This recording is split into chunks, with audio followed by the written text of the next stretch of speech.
Calling all parents with teenagers, it is hard, very hard, to keep up with the slang that kids use these days. God, I sound old. One particular phrase, mentyb, has grown very popular on social media, especially among teenagers. It means mental breakdown, I'm told. We have 3 teenage sources on that. Mental health experts say that parents should actually listen carefully if they hear references to mentyb. Licensed family therapist George James joins us now to discuss. I sound ridiculous saying the term, and yet we're having a serious conversation about it. Yes. Why? Because it could mean what? You know, it is really important that we pay attention to the slang our young folks share, and mentyb is one of those. Most of the times, they're just being silly, or they're just talking about a bad test or a bad day. But if we pay attention, there might be a little bit more that's going on. So we just got to ask some good questions. What are the things then that parents should do if they overhear that their kids are saying this, or they're seeing it on their kids' social media? I mean, I had to Google it when I saw this segment because I didn't know what mentyb was. So what are the things parents should do to know if there's a real issue or they're just using the term in jest? Which they probably shouldn't. I don't know. What do you think about that? And that's another part that we can definitely talk about. I think for parents, if you see your children use the phrase, ask them a question. Hey, what's going on? What are you dealing with? And then they might explain. If they say like, oh, it's a bad day or bad test, fine. But if they say like, hey, I'm really dealing with a lot of emotions or I'm feeling overwhelmed, you want maybe then to check in with them and maybe get them some help then. I mean, I've seen personally teenagers collapse on the floor because you asked them to unload the dishwasher. So it's hard to tell for me whether or not.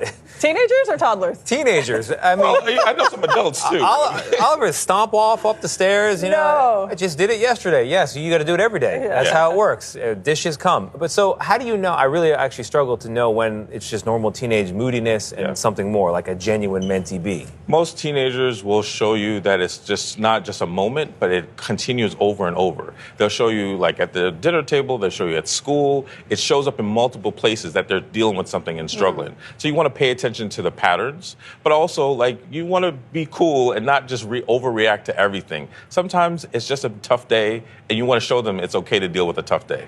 That's what he told me. Be cool, Dad. You're not chill, Dad. You're gonna be chill. Cool. Be chill. All right. All right. So I feel like with teenagers, if you ask directly, sometimes they close up. So what are things parents can do to get them to open up without necessarily saying, what's wrong? Yeah.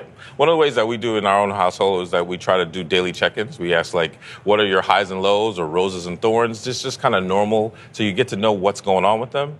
So other times it might be a car ride, like they're not going anywhere. So you might actually get into a conversation, but just have regular routines of how you connect with them. And maybe they'll open up. They probably will brush you off or put their AirPods in. But if you try to check in with them, they might give you the information. I once read that if you're not looking at someone in the eye, if you're in the car or on a walk, it's sometimes easier for people to open up. Is that true? Yeah, I mean, I've done it a lot of times with just guy friends, right? You're watching a game, but yet you can have a good conversation. Same thing, I think, with teenagers. You're able to do that. Yeah, someone once told me that, particularly with teenage boys, so teenage girls would be face-to-face conversation. How are you? How are you feeling? With boys, it's side-by-side. Yeah. You say that there are 3 questions parents should ask when their child says that they're having a mentyb. Yeah, once again, the mentyb comes up. You want to ask them, hey, tell me about what's going on. And if they say, like, it is something serious, can I help you? Can I support you?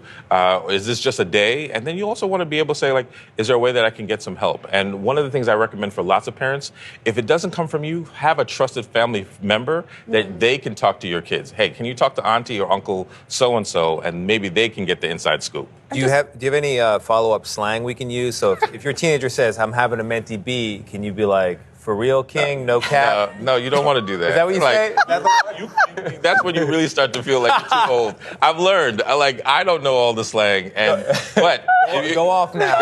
Isn't that what you say? You did pull it off. Okay, I need you to explain to me what all of that means later.